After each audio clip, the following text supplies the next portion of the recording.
stand for our karakia.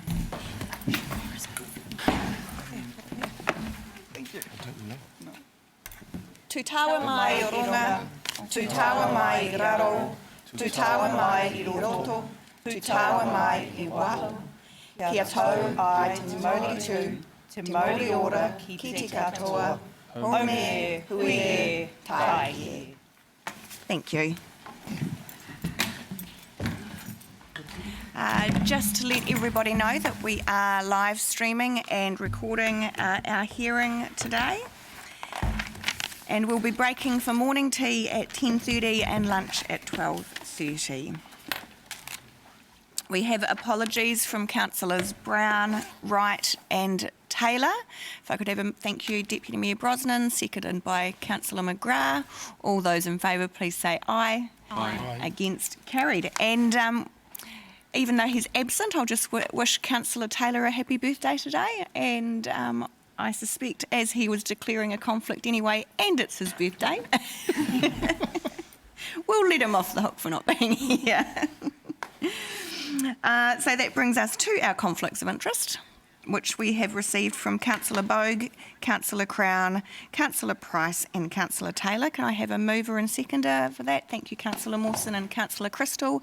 All those in favour, please say aye. Aye. Aye. Against and carried. And just for the benefit of our guests here, although these councillors have declared a conflict of interest, they will be present today, but they will not be able to debate or vote on the matters before us.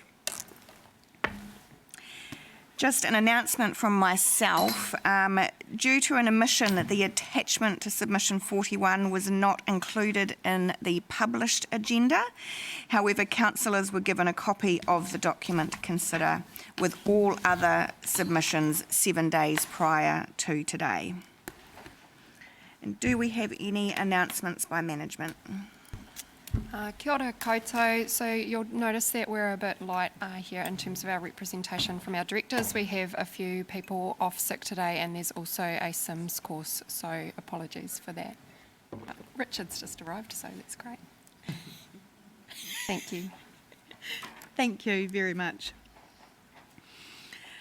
So our first agenda item today is the Gambling Venues Policy hearing, and we do have a number of people here to make verbal submissions for us today.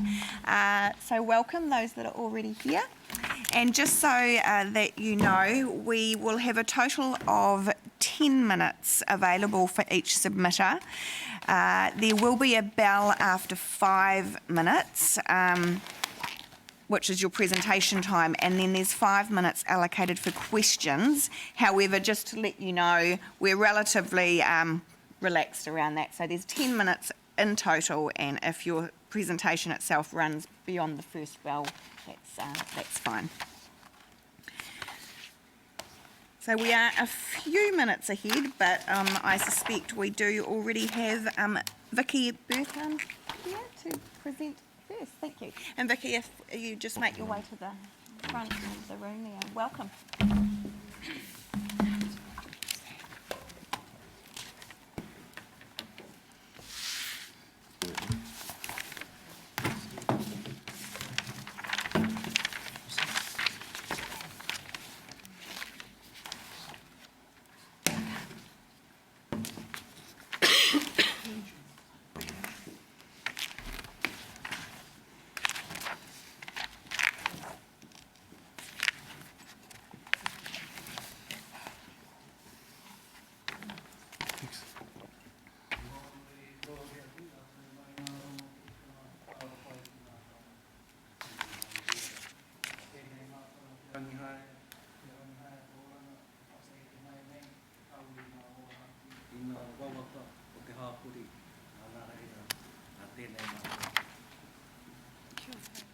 Kia ora.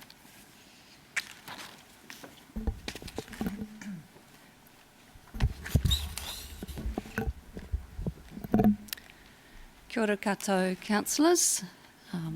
Your worship, Wise, is this on? Yes, Yep. Yeah. Just bring it forward.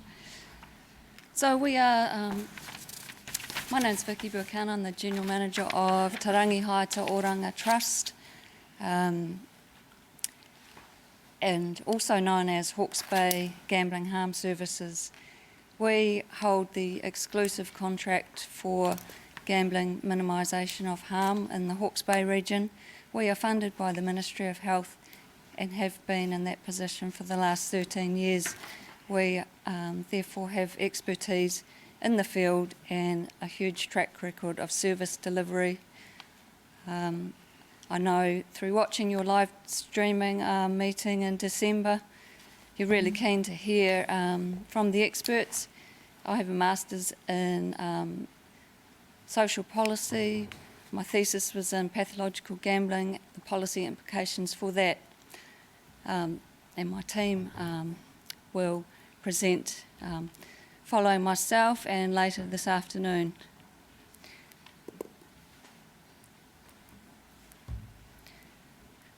So today's all about pokie machines.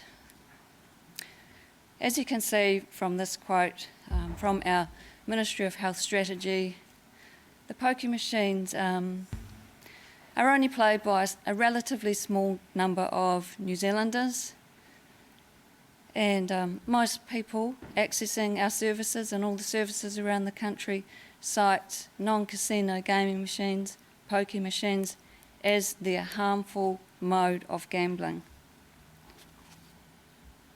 The other modes, of course, are lotto, TAB racing, and now the internet has introduced.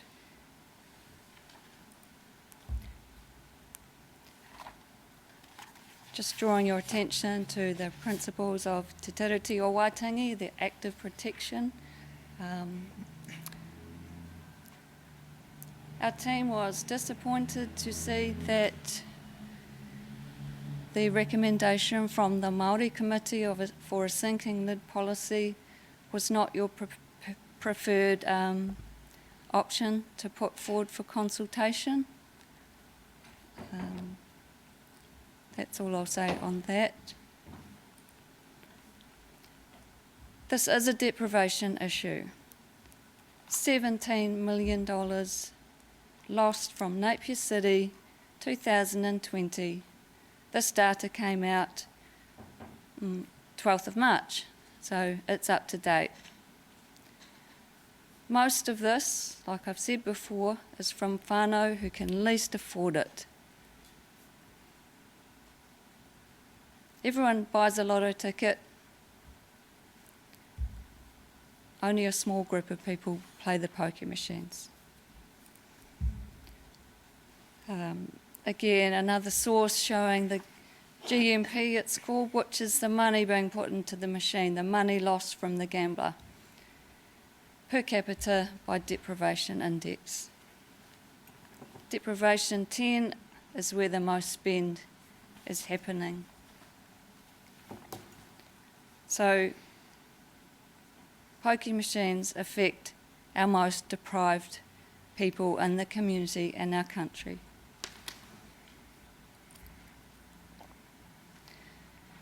Focusing on Napier, this is our data. We submit data every month to the Ministry of Health. This is a full year, 2020. Maraenui, second highest, Taradale highest. This is where our problem gamblers live, the suburbs they live in around Napier. Taradale is interesting. Taradale has a high number, as you would know, of elderly people. Taradale also has 4 gambling venues in close proximity. It's very easy for our gamblers to access gambling opportunities in Taradale. So access, you can see, is leading to harm. Pokie machines, as I've said, are harming our most vulnerable. 44% of Napier clients who come through our doors to our service are Māori. This is recent data from the year 2020.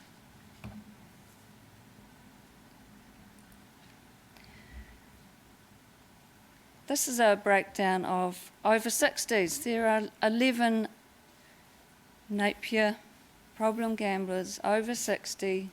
There's one there who's 79, mostly female, and I'll get to that, who are experiencing harm from the pokie machines, problem gambling.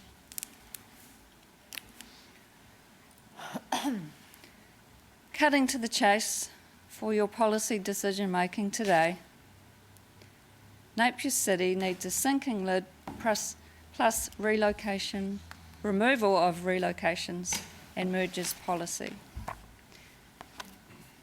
I notice in the officer's report summarising the submissions that they draw particular attention to the Golden Chance in Maraenui, how that closed down. That's a good example. Thanks for drawing attention to that. We were involved in opposing that alcohol licence because information obtained under the Official Information Act showed a far greater revenue was coming from pokie machines than food and beverage, which is against the law. So we were fighting to not have that licence renewed. Boom, it got sold. That process got adjourned. Those pokie machines have popped up in Ahuriri. Some would say that Ahuriri is not as deprived as Maraenui, so that's a good thing. However, we have heard that with this housing crisis, there are many people living in high deprivation housed in hotels in that area who, I've been told, are accessing the pokies in the new venue. So relocation is very important, is my point. I guess what I'd like to comment on also is, and you'll hear from the Gaming Trust today, saying playing the pokies as a safe form of entertainment. It's not a social form of entertainment. You poke your head into any gaming den in your venues around the city and you will see sad and lonely people hitting the button on the pokie machine to escape from their troubled lives. That is why it tends to afflict females more than males who are escaping from what they're facing at home. Some venues even have ATMs within the venue. There's a particular company, Next ATM Machines, which allow people to go over their limit. We've had people come through our doors and they have in trouble, thousands of dollars in debt, relying on the ATM to tell them no more funds. Well, that doesn't happen with these machines. That is not host responsibility, allowing addicted gamblers to have a continual access to cash.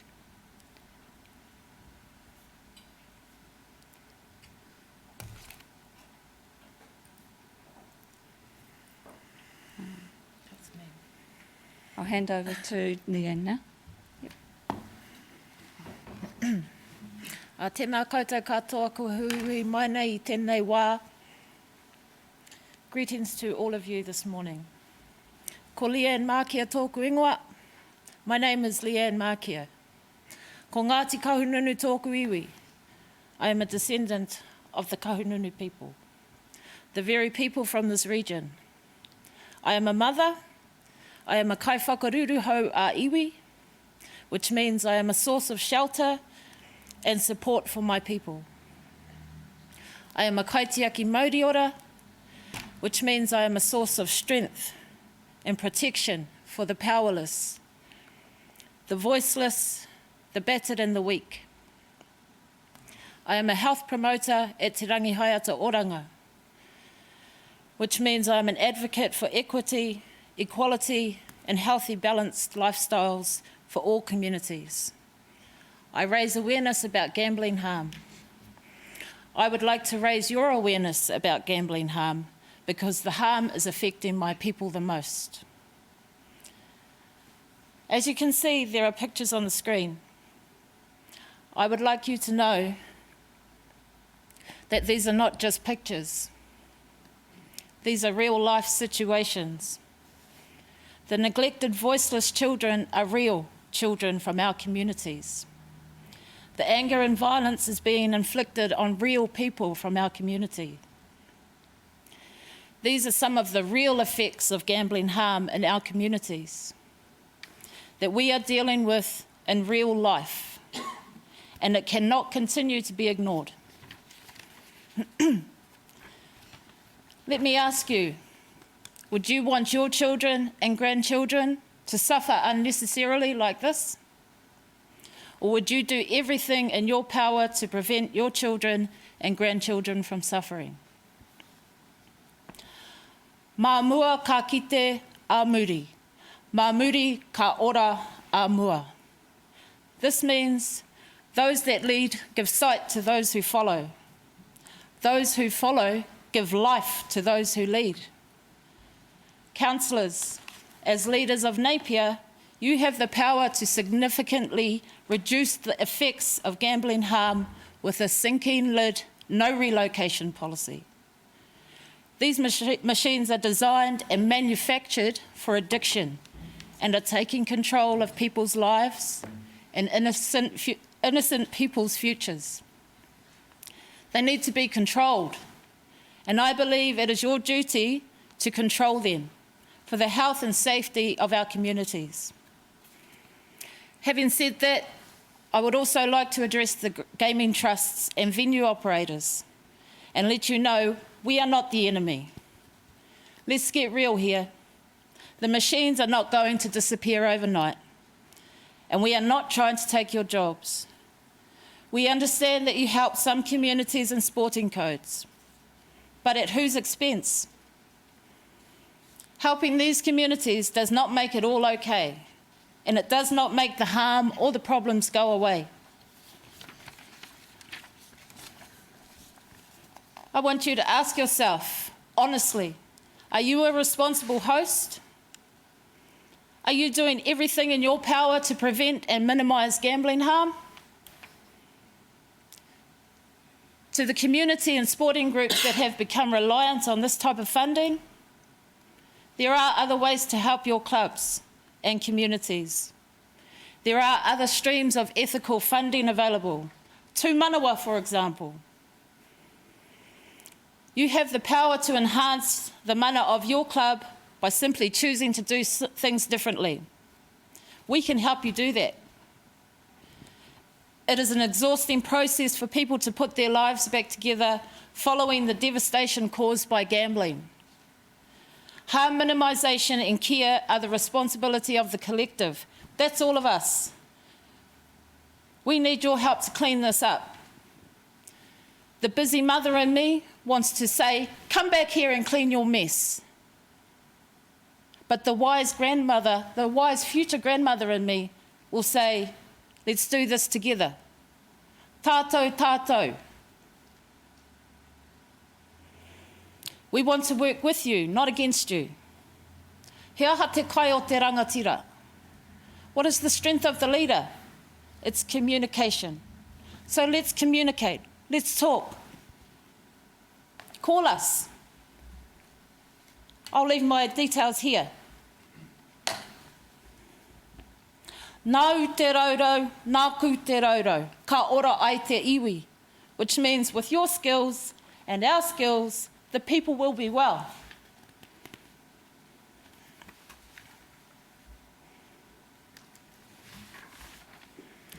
This can only happen with a collaborative approach, a respectful partnership that truly addresses these harms, starting with a sinking lid and no relocation policy. Anything else is just adding to the problem. I challenge you to be part of the solution. Nō reira, tēnā koutou, tēnā koutou, tēnā rā tātou katoa. Happy to take questions. Kia ora, thank you. I'll open up to councillors. Councillor McGrath. Just a couple of questions. Is it legal to have ATMs in gambling venues? That's a good question. It's on my list of things to do as soon as we discovered this opportunity, if you like. Those ATM machines are leased by an Australian company. The Australian casinos and venues over there have them in there. The sole purpose is to speed up access to cash for their gamblers, so they don't have to go I outside. get that, but is it legal? Is it legal? In the process of investigating that, I have raised it with Department of Internal Affairs. There's an initial Perhaps I could help out. Okay. Hi. I can advise that there is nothing preventing or stopping ATMs from being in gaming rooms or in pubs and clubs that have gaming facilities. Okay. Yep. And just a second question. You're using the up-to-date figures of 2020, which is great because I only had, I think, 2017. But your graph that shows 217 problem gamblers, is that all types of gambling? Yes, that's Napier problem gamblers who have come to our service. Yep. So majority of our clients, 80% would be from non-casino gaming machines as their primary mode. So that's different from what we've heard of 45% elsewhere. From, I don't know. And I think what it was you're in talking our about. information that we received on the graph. Yep. So the statistics we give you are national statistics, and this is one provider within Hawke's Bay. Yeah, this is about Napier. This is Napier data, which we report to the Ministry of Health. So this is about your city. Deputy Mayor Brosnan. Kia ora, thank you guys. I just wanted to clarify your position in terms of the sinking lid. Are you suggesting a sinking lid down to 0? Meaning get rid of poker machines altogether? Yeah, I'm just trying to clarify what your preferred Yeah, sure. position is. Well, not for today. Yeah, so a sinking lid, as we all know, is a slow burn. It's not going to dramatically decrease the number of machines overnight, even in a year's time. However, it's a good starting point. And I guess another point is there are venues in Napier City that do practice host responsibility well. And so we're not saying to take out those opportunities from Napier City. It still can be there. We want to start eradicating the venues that are simply there to gain revenue from poker machines with no host responsibility. Sure, they have a list of rules and things they must do, and the Department of Internal Affairs is the regulator on that. That team is based in Wellington. They come up every 3 months to visit. There's a 0800 number and an email address to report any wrongdoings. Our staff visit the venues every week to address the clients who have banned themselves. Yeah. Yeah, so sorry, just to clarify, your position of a sinking lid, do you have a number in mind of what you're suggesting to council, or are you suggesting a number of 0? Because as you know, with a sinking lid, we pick a number lower than what we currently have, and it sinks down to that. You're talking about a cap limit. So sinking lid simply means when a venue, Golden Chance, closes, that is it. Boom, 18 machines out of the picture. That's why it needs the no relocation policy as well. So it's not, the cap system specifies the actual number of machines allowable. Over time, the sinking lid will reach 0, 0, gotcha. but probably not in our lifetimes. Thank you, I understand your position. Could I ask a follow-up question, Your Worship? One of the concepts that I struggle with is obviously we as a council want to reduce harm, and over the last decade we've been reducing the total number of gaming machines. But as a result, we have seen increased spending, increased gambling harm, increased spend in our deprivation areas. And so this concept that actually a reduced number of machines means increased harm, say because of a scarcity rule, you know, if it's harder to get a machine, you maybe come earlier, stay longer, have less breaks, etc. Interested in your view on that? Yeah, that's a good point, and I've obviously heard that many times. This thinking that isn't the silver bullet. I guess, yeah, sure, with the sinking the number of machines go down, we're interested in the number of venues going down, the number of venues closing, the bad venues closing, the ones that aren't practising host responsibility. Keep the other ones, sure, no problem with that. We're not anti-gambling, we're anti-poor host responsibility that causes the most harm to people. Thank you. Councillor McGrath. Just another question following on from before about your statistics. Over the last couple of years, have you noticed it trending up or down, the gambling harm caused from the machines? Pretty much staying the same, and also the argument you'll hear probably today is about people moving to online gambling. So the last quarter of 2020 was the most expenditure on pokie machines ever since they started recording that data. Pokie machines are here to stay, people playing them here to stay, they're hugely popular. So that means September through December 2020, there was the biggest spend on pokie machines ever. We are not noticing our clients moving to other modes at all. It's still around the 80% mark. Sure, there's internet gambling, and that, I guess, is drawing in a new market because it is at home. People are stuck at home who can't escape to the pokie venues, can access lotteries products, and I know that they've been successful in their online products. So just also recent data, the spend on pokie machines for New Zealand and the spend on Lotto and all their Lotto products is now becoming comparable. But who in this room buys a Lotto ticket? We all do. Who plays the pokies? Yeah. The point is that spend for Lotto is across a large proportion of New Zealanders. The spend on pokie machines is a very small amount of people for the same amount. Yeah, I was just looking at whether the harm related, or the harm from gambling, whether we've got, how do I put it, more harmful gambling from the machines over the years in Napier.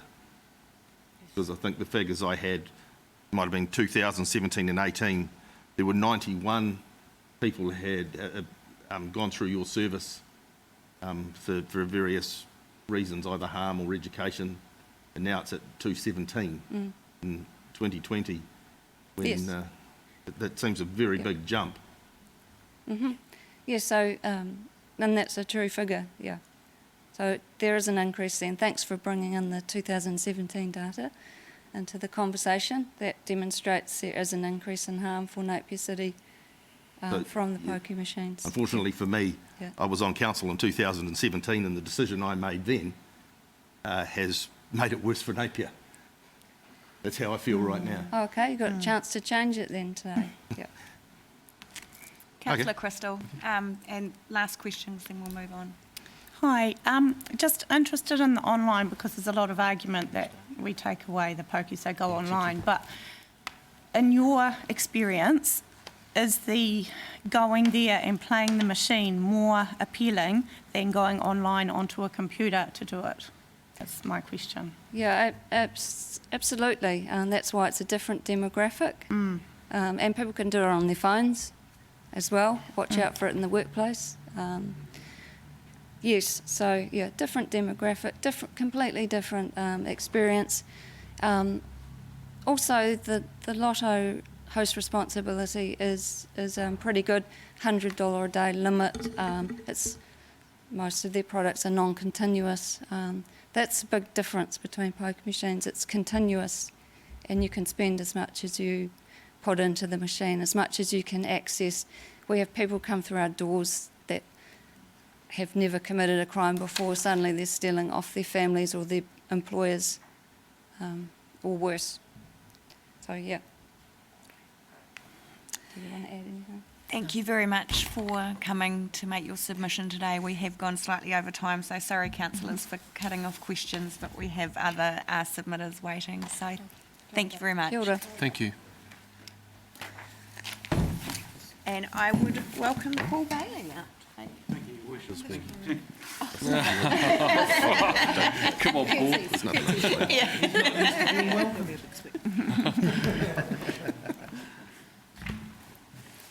Shorts and short sleeves.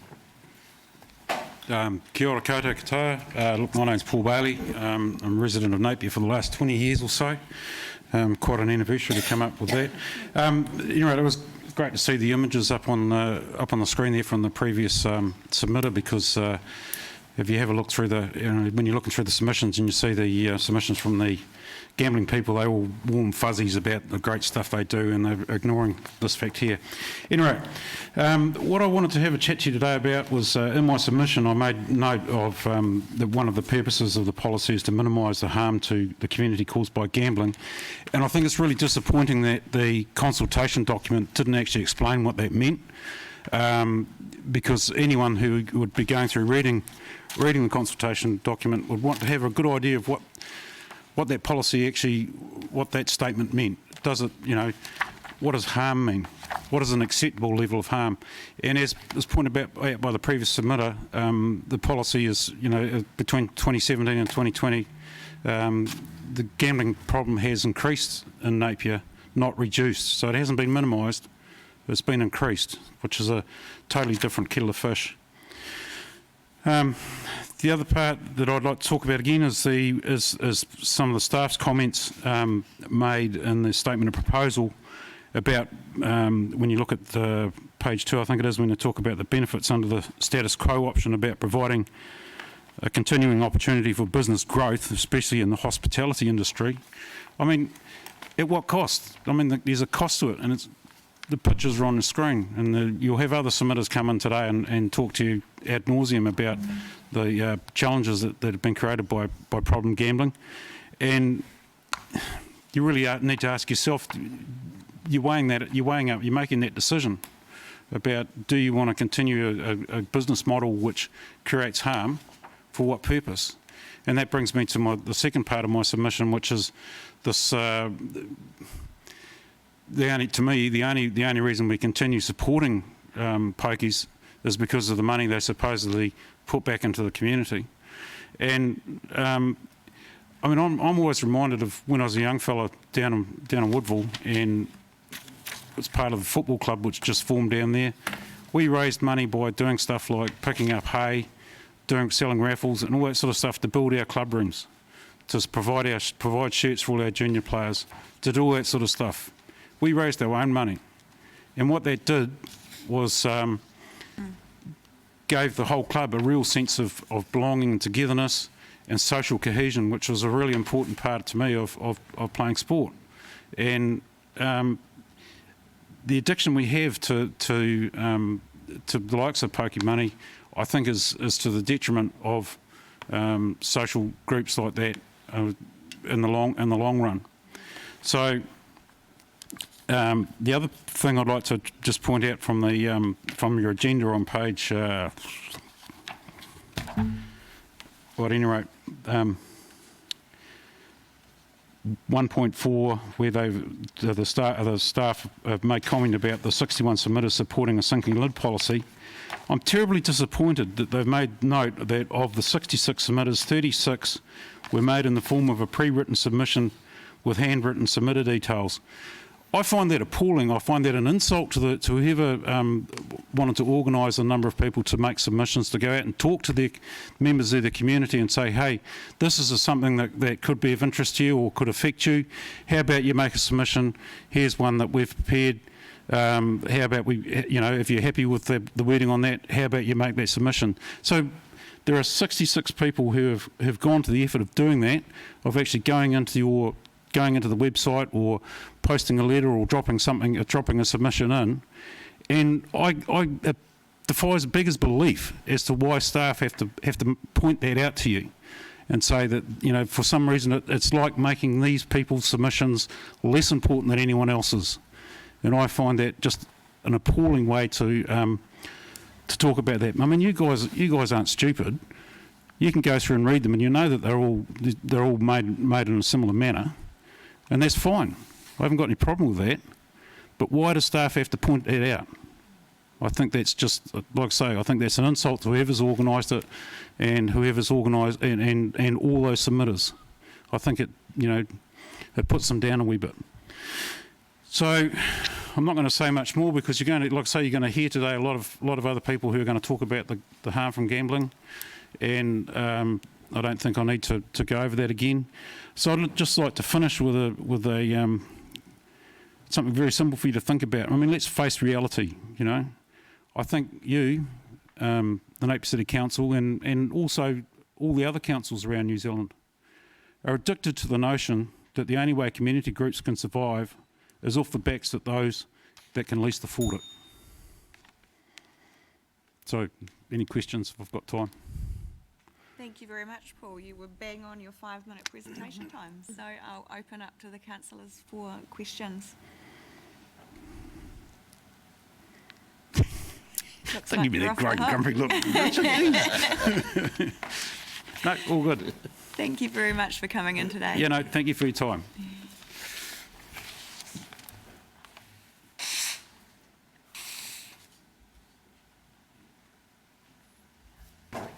Watch that.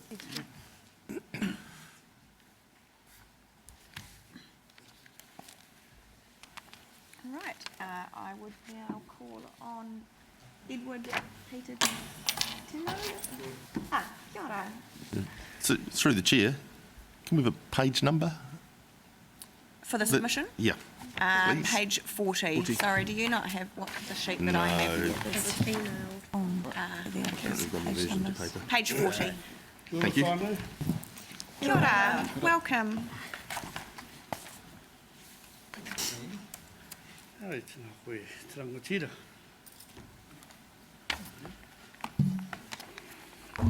Thank you for this opportunity.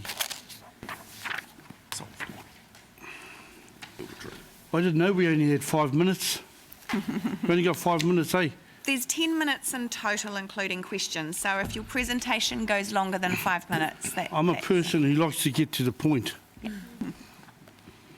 So I'm speaking, these are not my words, these are the words that were found in Jerusalem just recently.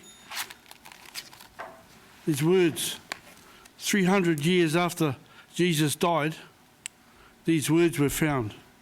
We all know about the scrolls. We all know about those. Book of Isaiah. These ones about, and this concerns each and every one of us here today.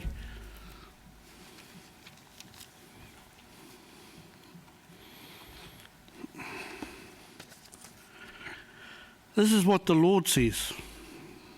These are the words that were found in Jerusalem, in a place they call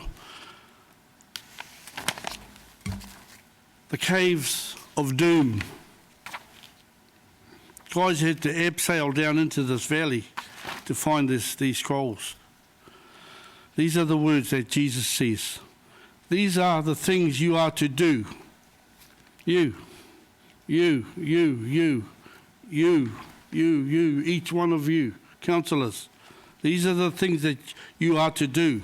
Speak the truth to each other and render true and sound judgment in your courts. Do not plot evil against your neighbour, and do not love to swear falsely. I hate all this, declares the Lord. Now, some of you here mightn't be Christians, but some of you might be. So you understand where I'm coming from. Ephesians, therefore each of you must put off falsehood and speak truthfully to his neighbour, for we are all members of one body. We are all members of one body. What are you doing, councillors? What are you doing? You're putting more harm out there. You're harming us. You've already heard some of the proof.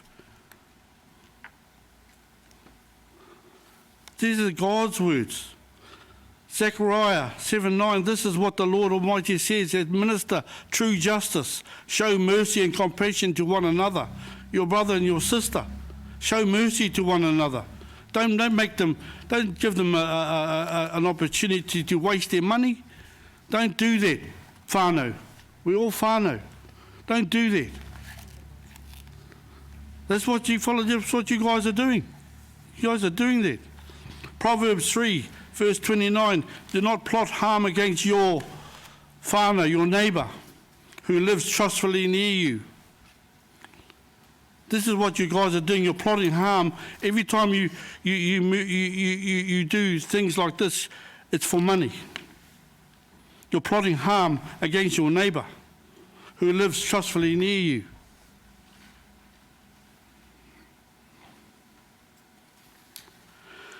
Thank you. You've got my submissions. You know how I feel. Thank you, Edward. I will just open up if there are any questions from councillors. No. Thank you very much for taking the time to come and speak to us today. It's much appreciated. Thank you. Thank you. No questions? You? No questions. Probably Thanks. just one. Edward, tēnā koe. Ko Greg Mawson toku ingoa. Kia ora. Just probably you want to direct those sort of questions toward the central government, and they've got a little bit more No, power it on that starts from than here. us. Starts from Yeah, here. no, we've really only got a couple of things we can do, and that's No, yes, you can. There's a lot you can do. Yep. Don't be fooled by that. That's a trick of Satan. You know he's real, eh? He wants to harm us. Our fight is not a fight of flesh and blood. Our fight is a fight against Satan and his demons, all his angels. That's who our fight is, not against you guys. So remember that. It's in the Bible. These are not my words. Thank you very much, Edward. Thank you. Thank you for the opportunity. Thank you.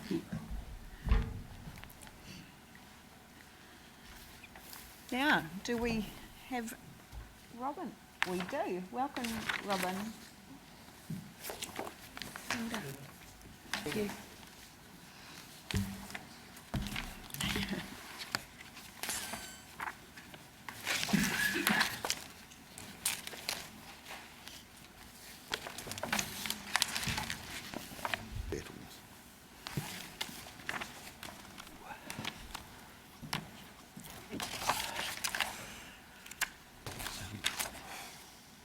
We're ready when you are. Thank you. Greetings, councillors. And can I be heard okay? Yep. Bit closer. Thank you. Never know with these things. Thank you for the opportunity to speak. I suppose I have to start by saying for the record that, as you can see from my beard, despite the summary of submissions, I'm a man and not a woman. And I suppose it might be thought that the misspelling of my name might suggest that the submissions hadn't been considered quite as carefully as they might have been. But I'm quite sure you have considered the submissions, and I certainly hope you have considered mine and read it, because I have tried to set out for you information that is not in the officers' reports, and I do not believe you will have in front of you, probably from any other submitters. and that's in respect of two particular areas. One is the comparative situation of Napier, which is outrageously in favour of pokies, and the other has to do with the probable cost, economic cost of these things in our city. I wonder whether you've actually visited pokie parlours. If you have, you'll probably recall from them their lack of windows and the fact that normally they have no clocks. Those things aren't accidental. They are consciously intended to help trap their punters in an unreal world, a world in which pressing responsibilities like a child in a pram outside or the need to put food on the table tonight can be temporarily forgotten. The architecture has a purpose. The purpose of the legislation guiding you on this subject is, quote, to control the impacts of Class 4 and TAB gambling on our community. In other words, the legislation wouldn't be necessary if this was a harmless activity, but Class 4 gambling isn't. Its social cost is too high. It's the most commonly cited form of gambling mentioned by those who are forced to seek help. It's particularly objectionable because pokies set out to target the most vulnerable members of our community, and at a local level, which is where you come in, and where the last speaker was actually right to reply to a question. There are things you can do. The purpose of your activity is to curb growth and to minimise harm. But we're not doing that here in Napier. As your office has reported, the national average is 38 machines per 10,000 people, which is almost exactly what Hastings has. But here in Napier we have 55 machines per 10,000 people. The number of machines, the number of venues, the amount of money lost have all increased sharply between 2015 and 2020. I wonder, before you read my submission, had you been aware that Napier leads all New Zealand cities in the number of pokies per head of population? Is this really something you want to see Napier leading New Zealand in? It wasn't something which came through your original officer's report very strongly. But since that report very properly emphasised the need for balance, I think it should have done. We are clearly out of kilter, and I've spent a lot of time in my written submission putting Napier against every other significant city and a couple of smaller ones. I really think you need to look at this. The balance in this city is wrong, and the people who can do something about it are you round this table. What we're doing here simply isn't working. It's taken 20 years even to get rid of the pokies in Maranui, which never have been allowed to get there in the first place. We already had the highest rate of machines per population of any city in the country a dozen years ago in 2009, and things haven't improved. On the contrary, the situation's got worse because our percentage of Maori citizens who are known to be an especially vulnerable group has increased. Historically, Napier is in an at-risk situation. We have tended to have more one-parent families than the New Zealand average. We regularly have a high unemployment rate. Our median hourly earnings are low.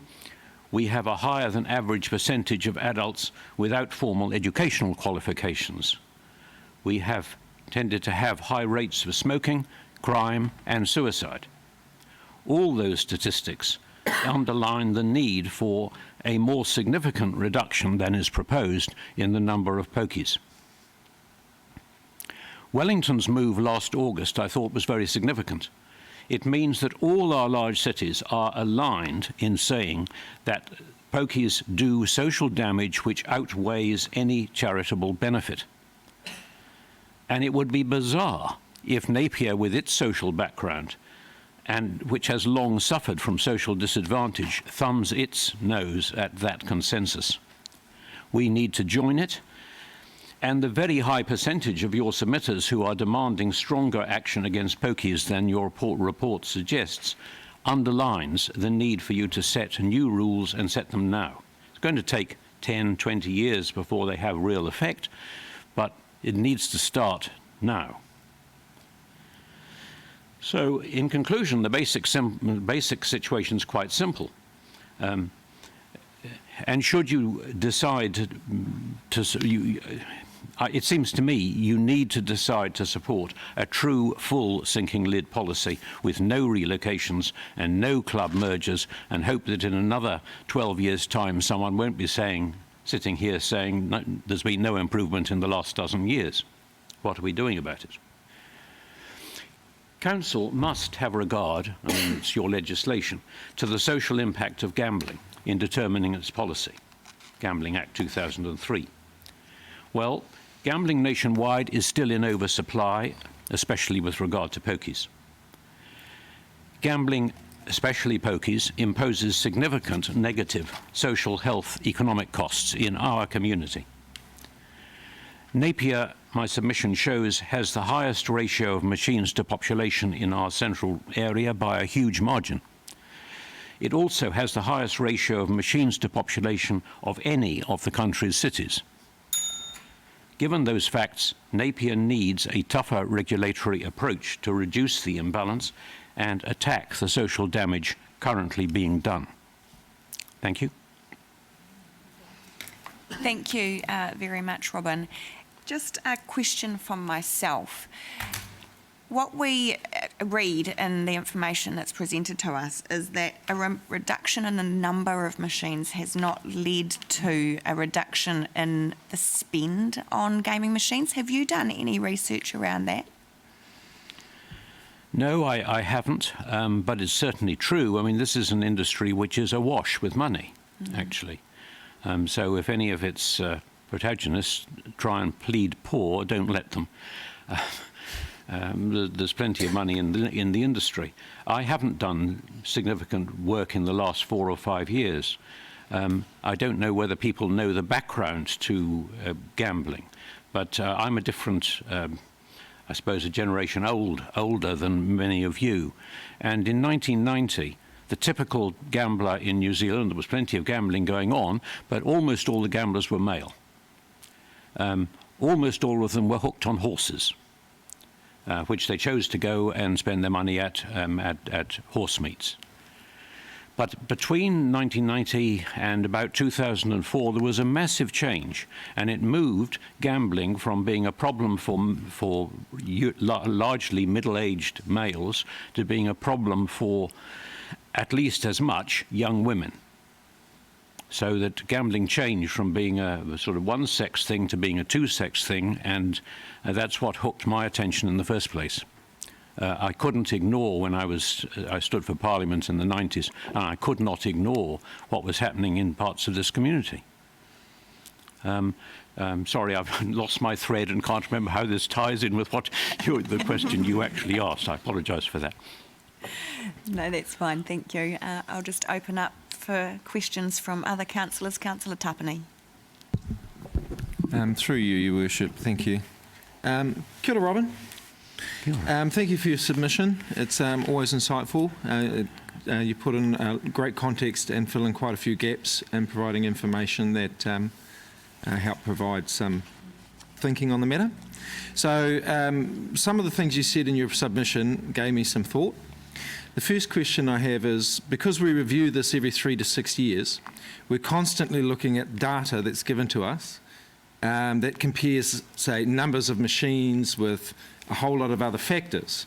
And we're looking for instant results. As Councillor McGrath mentioned earlier on, we made a decision 3 years ago and the data would suggest we're making completely the wrong decision, yet that decision resulted in a reduction in machines. So my question is this. I'm struggling with the data we're getting before us from all quarters, really. And so, in your opinion, given your background on the matter, is a 3-year window a great window to be doing as a comparison? Because you mentioned in your submission that we won't see results for 10 to 20 years. So I'm wondering whether or not part of the frustration I'm experiencing is I'm looking for change in too small an area when really the impacts might be longer. What are your thoughts on that? that's an interesting perspective you're raising. Frankly, I think every 3 years is too quick, too often anyway, and I don't know why it needs to be that. I mean, I understood it when this law first came in because there were changes happening and people needed to check them. We've had this 3-year check now every 6 years, every 6 times at least.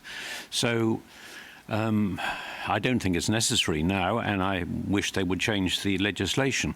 But I also think, actually, this is an area where government should, as Councillor said last time, do more and give more of a lead. But, all right, we've got the law as it is. And I just think that what has changed in the last 3 years is significant, that all the big New Zealand cities have now, in fact, agreed on the critical question, which is, all right, there's some benefit to charities, there is a big social loss, and they have all agreed that the loss outweighs the benefit. And I cannot see any reason why Napier Council shouldn't support that consensus. Thank you. Are there any further questions? No, thank you. And apologies, Robin, for the incorrect spelling of your name. Thank you for your time today. Thank you.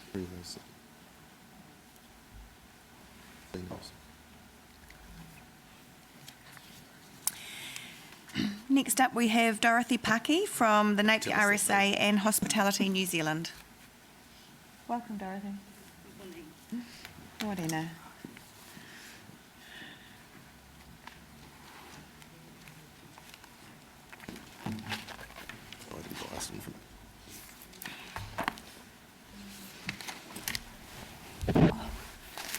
Hi, good morning. I'm actually, I'm going to tell you a story.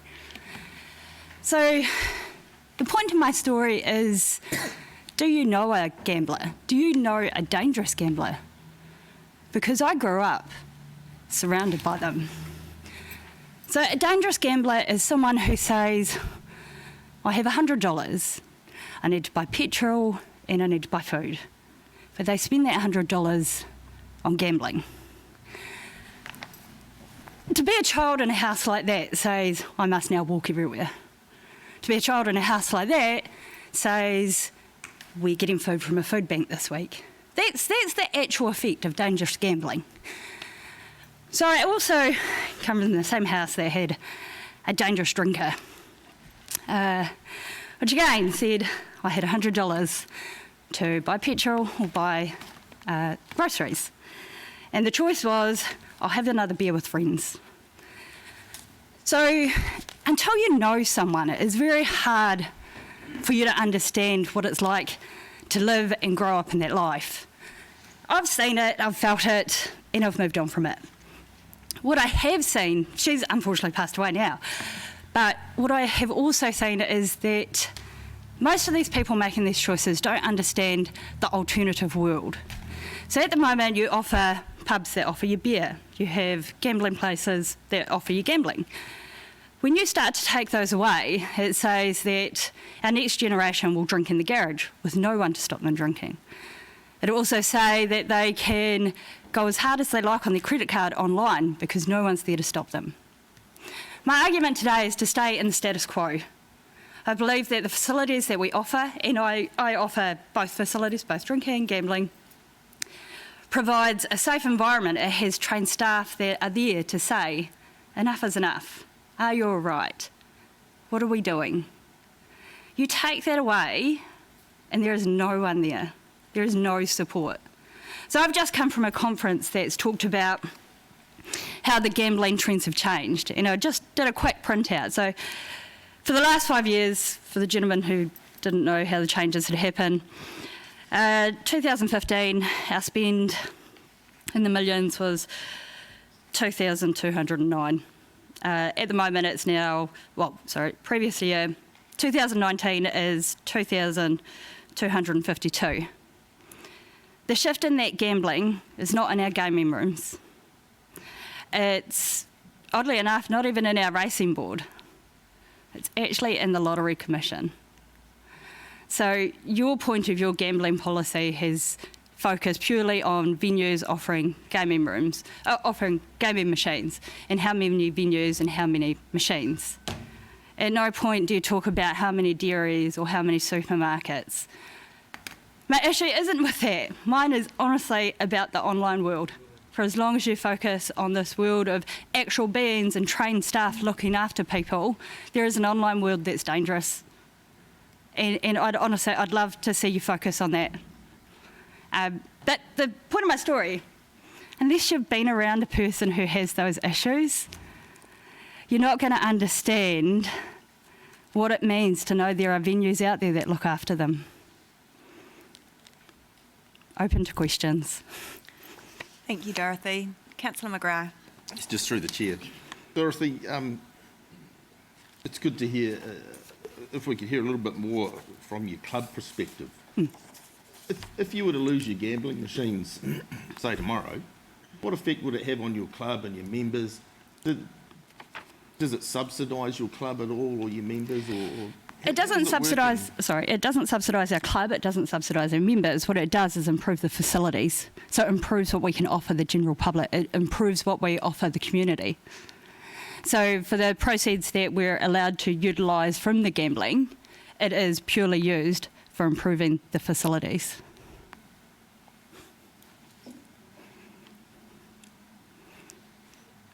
Deputy Mayor Brosnan. So from that... sorry, you're not finished. Carry on. Sorry, I'm being told off by someone. So if it improves your facilities, does that in some shape or form subsidise your club membership? No. I could make my membership $5 or $100. It makes no impact on my gambling. Deputy Mayor Brosnan. Kia ora, Dorothy. One of our earlier submitters spoke to the kind of host responsibility, which I think you've highlighted really strongly. Have you got any views for council on what, I'm not sure if you've seen in the industry any examples of poor host responsibility and any tools we might have to influence more hosts to be, as you're describing you are, with the trained staff and the assistants? Absolutely. I've been to venues where they don't care and it is just a revenue for them. But I've got to admit, like the venues that we have and a lot of my friends' venues, they do care. Every venue is going to be different. If you want to find out for yourself, start going into them. I'm not sure who's been into ours. We have 2 venues. We had 3. But, you know, making a call on a subject that you're not involved in is pretty hard.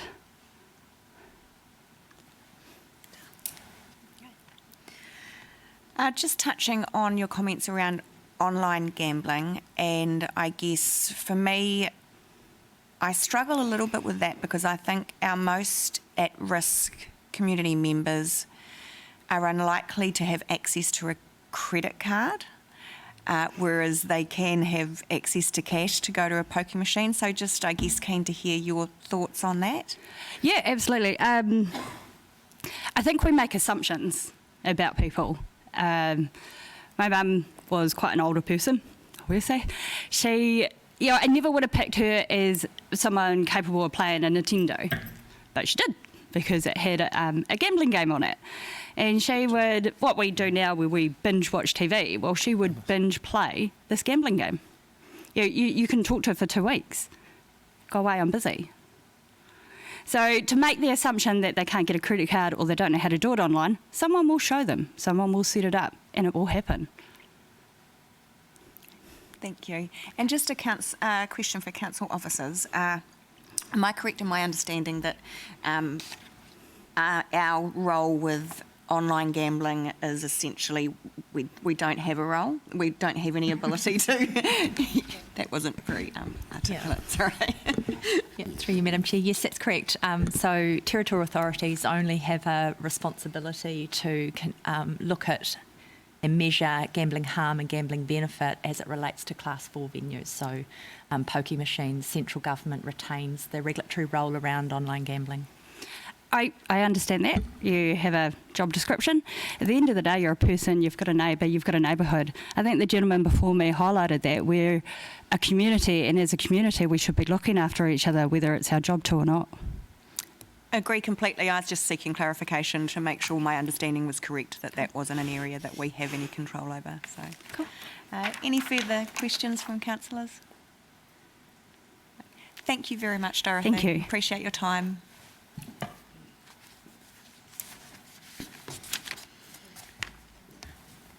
Okay, we actually have no further submitters prior to morning tea. So we will convene now and, well then it's just going to make it, it's just flipping it really. Yeah. I just couldn't bring morning tea. Should have changed. Oh, okay. Oh, well, in that case maybe we will have, Well, no, Yeah. you can leave it as it is, that's fine, but I Yeah. couldn't bring morning tea